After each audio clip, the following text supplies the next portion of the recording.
Hey guys, welcome back to the channel, and if you're new here, welcome to the channel. This is Coach Dave, and we are moving on into part 3 of this hopefully only 5 video series. It might be longer than I thought.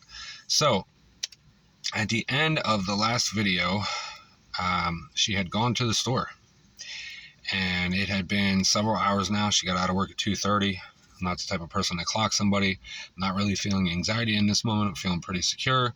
Maybe she's trying to do something surprising, but there's always some doubt in the back of my head because of everything else that happened. And I just know better. And I didn't trust my gut, but I should have. So, as I said, I was getting ready to message her and just be like, hey, is everything going okay? I'm not trying to clock you or, reach out, but it just seemed like something, to do at the time, just the right thing because of how many hours it's been. So as I'm getting ready to send this, she messages me and says, hey, I'm on my way. And I said, okay, cool. I'll see you when you get here. So I'm actually outside. I'm detailing my car at the time. And she pulls up and she gets out and she comes over and acting like nothing is wrong, right? But just could tell something was off with her. So I said, how was your shopping? And she was like, oh, it was good. Okay, that was very cut and dry. So I'm like, all right, well, we go inside. As soon as we get in the door, she walks over probably 10 feet. I'm probably about 5 feet from her. She says, I have to tell you something, and puts her head down. So immediately her body language is screaming exactly what it did the first time when he showed up at the park. I'm like, all right. So I was like, what do you got to tell me? And she said, I did something bad. And I said, and then she was like, I saw my ex. And I was like, oh, did you run into him or you went to see him? And she was like, I went to see him. I went to see him at a restaurant. We talked. And I was like, oh, okay. So what's going on with that? And she said, I think we're going to get back together. And I was just like, oh, okay. So you're going to go back to somebody that laid hands on you. And she was like, he's not going to do it again. And I said, is that what he told you? And she said, yeah. And I said, okay. I said, well, listen, this is exactly what I said to her. I wasn't going to cry. I wasn't going to beg or anything like that. I just said, listen, good luck. You're going to need it. You ever change your mind? You know where I'm at. Give me a call. We'll see if this is even worth picking back up. You know where your stuff's at. You know where the door is. Make sure you close it on the way out.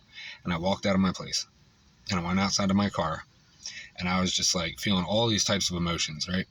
Feeling pretty secure. I'm like, you know what? Whatever. I'm washing my hands of this, girl. This is the final straw. So many opportunities and chances. And this is just it, right? I got to walk away from this. It's not good for me. I'm not going down this path again. This is clearly a toxic relationship. So much turmoil and craziness going on. I don't need this in my life. I just spent 2 years getting to a good place. So I walked away. All right. She comes out. She comes over to me at my car and she says, well, I'm going to go now. And I said, okay. She said, can I get a hug goodbye? And I said, you're kidding, right? And she was like, well, I at least wanted to say goodbye. And I said, I think you already did that in there. And then she went to her car and she was on her phone and then she left. And I'm assuming that she was texting him that she went back, right? So she went back to him and I let her go. I let her go at work. I didn't talk to her. The only thing I said to her was hi and bye. Just trying to be civil and mutual respect. The tension around her, you could cut it with a knife. It was that thick. And that was mostly from her side. She just didn't know how to respond, how to act. I don't think she's ever had somebody just be able to I'm not an avoidant, but to just cut her off completely because of how she looks and her body type. I think she's used to guys just over validating, over chasing, just relentlessly getting that supply from them. Just, they're chasing after her. They don't want to give up. They don't want to lose her. And I didn't. And I think that bothered her. It just made her be like, well, why is he so different? Why is, I don't understand it. And it literally drove her nuts because she started reaching out to me. I think it was 2 weeks in.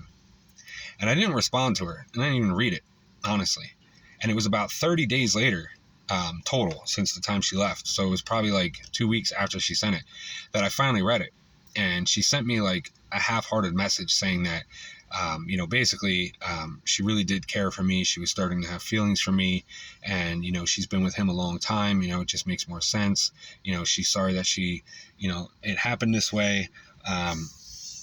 I'll be the one that got away. And she doesn't want to put me down this path.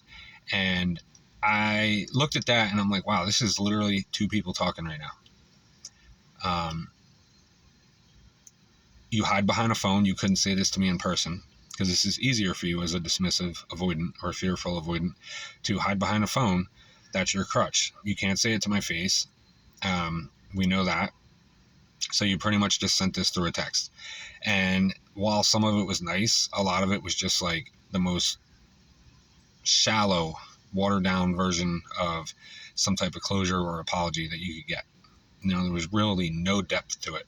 And it was just basically like good enough to make her try to feel some type of way. And I didn't respond to it. I just let it go. And then I think it was like 8 days later, she sent me another message, and it was just a meme from Facebook that she thought was funny, that it used to be something that we would joke about. And I didn't respond.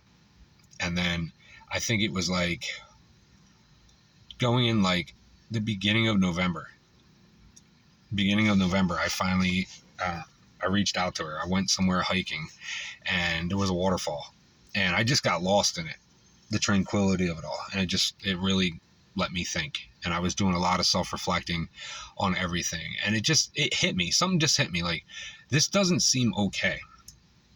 And this is where like the relationship, the love bombing, the future faking, the fallacy, the fantasy, everything just kind of overwhelmed me and flooded me with emotions and the uncertainty of like, this doesn't make sense. Obviously we weren't at a point where we was telling each other we love each other or anything like this, but like it was moving along so good. Why would you throw it away to go back to this? And I know normally when you go from a relationship into a rebound relationship, no matter how bad it was, if you're with this person 2 years like she was, and you're with me for like, I don't know, a month, if that, you're going to pick the person that you have more time with because you have more time with them. You have more memories, you have more establishment, and then you don't really have anything with the new person. It doesn't matter how great it is or how much better it is. You're still going to be thinking of that. Not only that, but then on top of it, you're not over this person yet, right? And that's exactly what happened. So also, just to note, she told me that he reached out to her to set up meeting at that restaurant. Come to find out later on, that was also a lie and she hit him up. So there'll be a lot more of that coming through these videos and I'll explain how I know and why. But at that point, I let it flood out, right? I sent the biggest book and the whole time I'm like, type this out and delete it. Don't send it. Send it to yourself. Don't do this. And I spent a lot of time on it and worded it good so that I wasn't trying to be insulting, but at the same time getting my point across. And it was like a flood of emotions, but it was very well organized and articulated. And I sent it to her. And this was on a Friday. I was off the weekend. And she responded to me extremely late at night and sent me like a book back. And now I'm at the gym. And I read it when I got out and I sent like a book back. And we were sending books back and forth. Basically, she's like telling me that she loves me. She's so confused. She wants to be with me. I'm the greatest thing she's ever had. Nobody's ever talked to me the way you do with such, utmost respect and dignity. And you treat me so well. And I can't stand being here. I got confused and just laying all this stuff out. I'm like, okay, what? You're really being back and forth. You're playing hot and cold. And this is where it comes with an avoidant, where they have that toxic relationship that they're in. Very, this one was physical and God knows what else. And now you have somebody that's secure and got a good head on their shoulders and can love you the right way. And you're torn by what you want because this is what you're used to, but this is what you're craving. And that's why you keep teeter-tottering back and forth when you're an avoidant. This is a clear-cut case. So this is going on for a while, right? This whole weekend back and forth. And then all of a sudden she wants to talk to me on Monday. So I open, she closes. We meet up in the parking lot and she comes over to me and we get ready to talk. We had so much to say to each other. Things were going really good in these messages. And I know I shouldn't, but they were going really good. She was telling me all this stuff, like very deep connected stuff like we were talking about before. And I'm thinking, okay, maybe she did just make a mistake. I don't know, still stupid for doing it. She just cuts right in with it. And she's like, puts her head down like usual, doesn't look at me, doesn't make eye contact. And then like, from what I could see with the most dead eyes, I don't think we should be together. And I was just standing there like dumbfounded. I'm like, are you serious right now? She was like, yeah. And I'm like, then what was all this stuff the past weekend? And she's like, I don't know, I'm just so confused. And I'm like, okay, so now you're confused again. I was like, listen, you need to make up your mind. You're either confused and you don't know what you want, and therefore I can help you make that decision, because I will just walk away and be done, or you want him or you want me. But like, you can't keep doing this. I think what you need to do is be single, be on your own for a while and heal, and then go from there. Take me out of the equation, take him out of the equation. But you probably won't do that. Man, that struck a nerve, because for some reason that just like insulted her. And that wasn't my intent. That was the truth. And that's how I felt. And it was a very secure thing to say, in my opinion. I didn't say it in a nasty way. And, you know, she took it the way she did. So we parted ways. And then all of a sudden that night, like 3 or 4 hours later, I get a book from her about all this stuff that she wanted to say to me. And she's going to go work on herself. She heard me loud and clear. I've helped her so much. She thanks me so much for that. Made her see all these things that she doesn't deserve and what she needs and wants. It's so much more clear now. I'll be the one that got away. And she wants to be so much better for me when she heals. And I'm sitting there thinking to myself, like, do you hear yourself? Like, you're talking like we're done. You don't want to be with me. You're going to go heal. You're going to do all these things. But then you're talking as if we're going to be together. And I said that to her. And she was like, well, I'm still confused. Like, I really want this. I just don't know what it looks like. I don't know how it works like. And I'm like, what? Like, clearly you got issues. So, but again, I wanted love. I wanted this to be real. You know, I felt like that connection was so real, and maybe she really was just confused, still holding on to the fact that this guy really was abusive and what he did to her face. So I went along with it. And I didn't like it, because the whole time she's living with him still, and claiming that they're not together. They're not texting each other. They're not sleeping together. They sleep in different rooms. And man, I'll tell you, I didn't like it. I did not like the way I felt. And this went on the entirety of November.